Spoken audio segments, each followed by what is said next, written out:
For those having issues with your Moto Guzzi Vintage California, with this piece coming off, I drilled a hole in it, 1/4 inch. I put a 1/4 inch 8 grade bolt in it, ground it down, cut a V shape in it, in the part, so that it'll close fairly nicely. I opened up the box to get to it, and we'll see if this will hold it and see how well it does.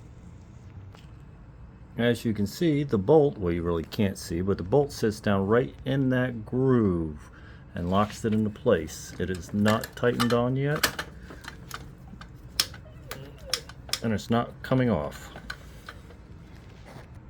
As you see, it's sitting in that groove, and it's not moving frontwards or backwards.